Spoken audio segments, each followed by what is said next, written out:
All right, let's dive right into this fascinating blueprint. Have you ever caught yourself wondering exactly how those hyper-realistic, totally suspenseful animated crime documentaries are engineered from the ground up?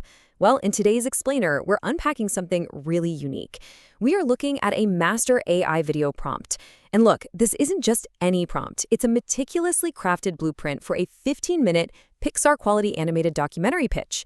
It's titled The Biggest Bank Heist Ever. And honestly, the most intriguing part of this whole thing, it is designed to craft a 100% fictional mystery purely for entertainment, targeted directly at a US audience. So we're going to deconstruct the exact anatomy of this cinematic pitch and see how it builds a totally captivating narrative from scratch. Using dramatic orchestral soundtracks, Hollywood lighting, fast-paced editing, the whole shebang. We start right where the action is with the dramatic opening hook of the script, which is engineered to unfold in the very first 45 seconds. Picture this. You're looking at a black screen, and suddenly, a super loud alarm echoes. It sets the scene on a quiet Monday morning where an entire fictional American city wakes up in total shock. Helicopters are circling overhead, police cars are racing through completely empty streets toward this massive fictional bank, and news reporters are swarming outside. It is a textbook, high-octane opening designed to grab your attention instantly with dynamic camera angles, literally right before the main cinematic title even drops.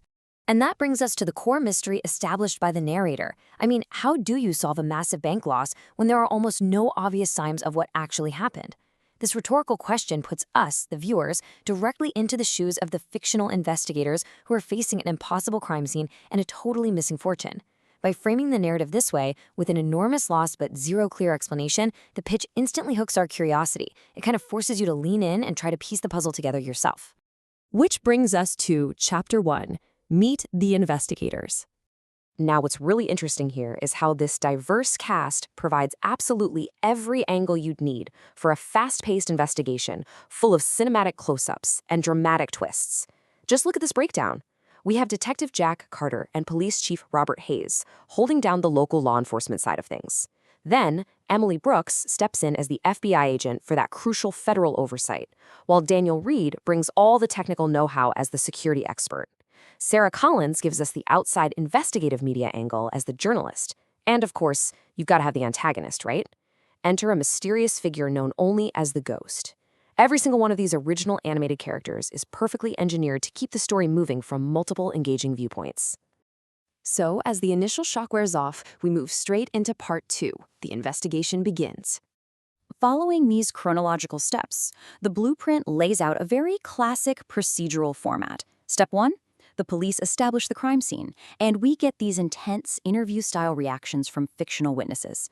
Then in Step 2, the detectives really get to work doing the heavy lifting. We're talking collecting fingerprints, securing the security footage, and just diving deep into the financial records. Finally, Step 3 brings it all together visually on this awesome animated evidence board. By tracking these chronological steps, we, the audience, are actively invited to start guessing what happened right alongside the detectives. It makes you a totally active participant in unraveling this 4K Ultra HD mystery.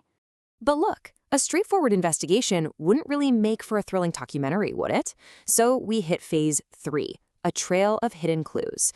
Just when you think a pattern is finally emerging, the script demands a major complication phase, aiming to throw a new twist at the viewer every 20 to 30 seconds. And here we see the core conflict that really deepens that mystery. Every single new clue raises fresh questions instead of just giving us easy answers. On one side of the coin, we have these really unusual financial patterns emerging from the data. But on the other side, we have conflicting witness statements that simply do not match up with the numbers. This deliberate friction between hard, cold data and flawed human testimony is exactly what builds the suspense. It propels the whole narrative forward without giving away the full picture too early. All that friction eventually leads us to Chapter 4, the game-changing breakthrough. Tracking this timeline reveals a seriously brilliant pacing strategy that layers the entire investigation. In Phase 1, present day, the forensic teams are strictly analyzing digital records. But simultaneously, over in Phase 2, the journalist character uncovers forgotten details from years earlier. This awesome collision of modern digital forensics and old-school journalistic digging leads right to Phase 3, the decisive moment. A tiny, previously overlooked clue comes to light, and it changes everything. This breakthrough actually leads Detective Carter to realize that all their previous assumptions were completely wrong. That massive realization triggers Chapter 5, The Truth Revealed. Okay, so the script strictly mandates a very satisfying conclusion with an arrest. The intricate puzzle pieces finally lock into place. But here is the absolute genius part. It maintains high suspense without ever showing or explaining the actual operational methods for committing a crime.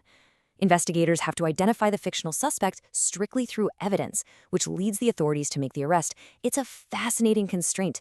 The prompt insists that justice is served and the mystery is solved, but it completely avoids giving any sort of step-by-step tutorial for real-world bad actors.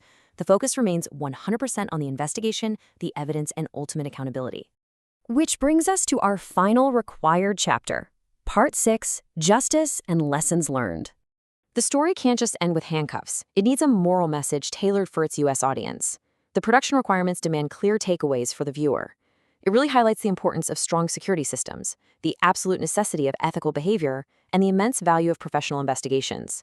These themes tie all that 4K Ultra HD visual spectacle, the gorgeous aerial city shots, the highly detailed facial expressions, back to a very grounding, positive message about accountability and keeping communities safe. So the absolute crucial point is this exact concluding message, which the script uses to reinforce the protective power of truth and justice. The prompt specifically mandates ending with these exact words: crime creates victims, careful investigation, and the rule of law protect everyone. It guarantees the audience walks away with a really satisfying, morally clear resolution after the crazy, fast-paced thrill ride they just went on.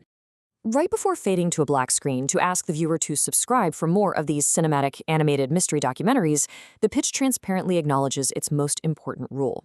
It displays this disclaimer, making it explicitly 100% clear that this is a brilliantly constructed meta-narrative built purely for entertainment. It clearly states it doesn't depict any real person, bank, company, or criminal event. This ensures the boundaries between this high-stakes cinematic fiction and our actual reality remain crystal clear. Now that we've decoded the anatomy of this practically perfect fictional heist pitch, it kind of leaves you wondering how you'd handle the investigation yourself, doesn't it? We've seen how this AI prompt masterfully orchestrates dramatic angles, pacing, and character roles to keep us entirely hooked, all without ever resorting to real-world crime tutorials.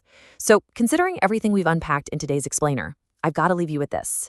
If you were the one standing there building that animated evidence board, which forgotten clue would you look for first?